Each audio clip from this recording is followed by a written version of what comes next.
L'aventure de Kamara Ibrahim en tant qu'entraîneur des éléphants de Côte d'Ivoire a officiellement pris fin le jeudi 20 février 2020. Si le bruit de son limogeage courait depuis quelques jours, l'information a été rendue publique par la Fédération ivoirienne de football sur son site officiel. À l'issue des échanges courtois, les parties ont décidé d'un commun accord de mettre un terme à leur collaboration à compter de ce jour. La Fédération ivoirienne de football remercie le sélectionneur national Ibrahim Kamara pour son apport fort appréciable aux équipes nationales et lui souhaite bonne chance pour la suite de sa carrière. Peut-on lire dans le communiqué signé par le directeur exécutif Samé Tiassé. Nommé sélectionneur des éléphants le 30 juin 2018 en remplacement du Belge Marc Wilmotte, Kamara Ibrahim quitte ainsi l'encadrement technique des éléphants à 4 mois de la fin de son mandat. En 21 matchs, toutes compétitions confondues, sous ses ordres, les éléphants totalisent un bilan de 13 victoires, 3 nuls et 5 défaites, dont la dernière remonte au mardi 19 novembre 2019 contre l'Éthiopie en éliminatoire de la CAN 2021.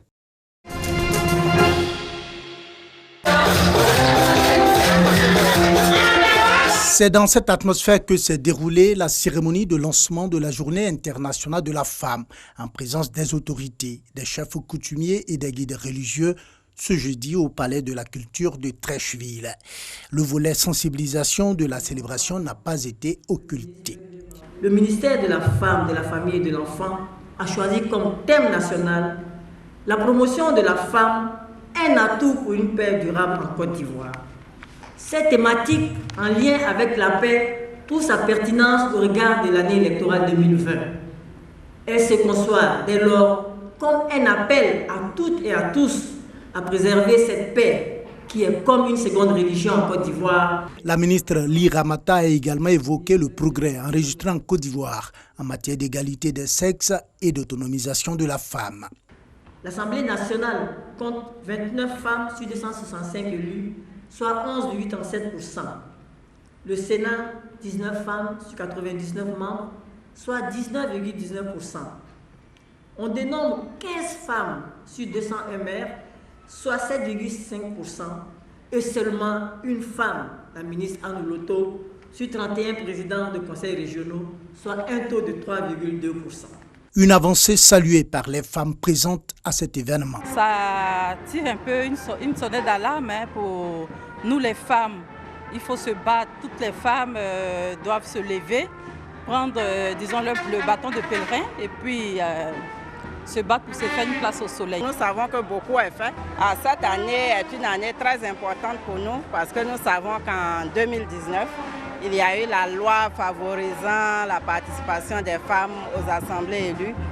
Et donc, l'année 2020 étant une année électorale, nous espérons que les hommes politiques, les partis politiques vont en prendre possession et faire en sorte qu'on voit la transformation des chiffres au niveau des postes électifs.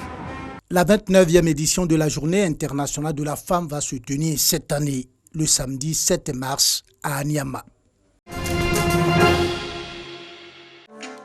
Elles ont entre 18 et 34 ans. Elles sont pour la plupart des étudiantes. Elles ont en commun une passion, la littérature. Cette passion, elles veulent la partager à travers le concours Miss Littérature. La littérature m'ouvre un peu certaines choses, ça ouvre un peu mon esprit, ça m'apprend à mieux me cultiver et puis ça me permet de découvrir encore plusieurs notions. Ça donne un nouvel avantage aux personnes là qui veulent montrer leur talent, montrer ce qu'elles ont en elles. J'exhorte plusieurs personnes à s'intéresser à la lecture, à l'écriture. La littérature apporte beaucoup, ça permet d'ouvrir l'esprit à d'autres choses. Plus tu lis, plus tu as envie d'apprendre encore et encore. Ce concours de beauté physique et intellectuelle est une initiative du groupe EFOBA. Son but, contribuer à la promotion du livre et inciter les jeunes filles à s'y intéresser. Le concours va tourner autour de la littérature ivoirienne, la littérature africaine, la littérature européenne et sur un livre imposé. Et cette année, le livre imposé, c'est le livre du président des écrivains de Côte d'Ivoire, Eti Maker, intitulé « Pour le bonheur des miens ». Nous allons faire une présélection et nous allons retenir que 10 filles pour la finale locale. Et à la finale locale, nous allons retenir que 2 filles parmi les 10 qui vont aller représenter la Côte d'Ivoire en face du Togo, du Bénin, du Cameroun, du Tchad et du Niger. 18 candidates prennent part à ce concours. La phase éliminatoire démarre le 20 mars prochain. À l'issue de cette phase éliminatoire, 10 candidates prendront part à la finale, prévue le 20 juin.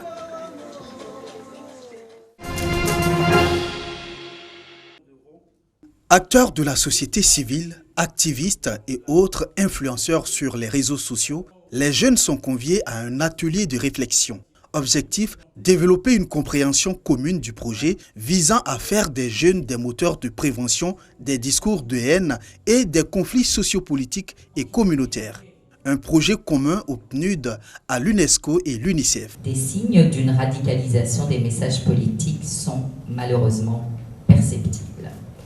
Ces discours de haine politique clivants sont parfois empreints de stigmatisation. Il est indéniable que ces messages polarisants attisent les tensions sociopolitiques qui pourraient à terme, et si rien n'est fait pour les contrer, fragiliser la cohésion sociale. D'une durée de 18 mois, ce projet permettra de mettre en place à travers des médias formels et sociaux des mécanismes d'alerte précoce et de dialogue communautaire. Il faut désarmer les jeunes moralement et ça c'est le travail des partis politiques. Nous les réseaux sociaux, nous ne sommes que des plateformes de diffusion. Ce cycle de chaque 10 ans où les populations craignent des violences pendant ou post-électorales, il est important que des initiatives comme ça se prennent pour essayer de cadrer le discours politique. C'est véritablement l'implication des jeunes, donc jeunes hommes, jeunes femmes, à la promotion de la cohésion sociale, promotion de la paix en Côte d'Ivoire. Présente à la cérémonie de lancement, la ministre Mariatou Koné a exhorté les jeunes à être des acteurs de paix. Tu es jeune, tu veux le développement. Alors, inscris-toi pour la paix. Bannis la haine, bannis la rancœur, bannis la violence sous toutes ses formes. Nous sommes en année électorale. Chers jeunes, ton pays, la belle Côte d'Ivoire, attend ta voix et non ta vie. Ce projet est financé par le Fonds de consolidation de la paix des Nations Unies à hauteur d'1,2 milliard de francs CFA.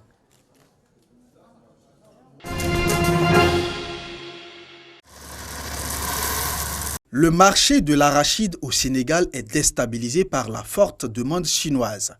Les fabricants d'huile manquent de matières premières du fait des prix élevés pratiqués par la Chine. On ne peut pas vendre l'arachide 200 francs CFA alors qu'on nous propose 300 francs CFA. C'est logique. L'État fixe le prix à seulement 210 francs. La pénurie de cacahuètes provoque des perturbations dans les huileries. Les producteurs se frottent les mains. Ce qui a changé, c'est que le marché est ouvert. Et aujourd'hui, je dis que pendant presque plus de 20 ans, nous avons vendu à perte. Et cette année, nous avons vendu avec un profit quand même qu'ils jugent important. Et nous disons que la boule a tourné et qu'aujourd'hui les paysans des années 70 et des années 2000 n'est pas semblable à celui de 2020.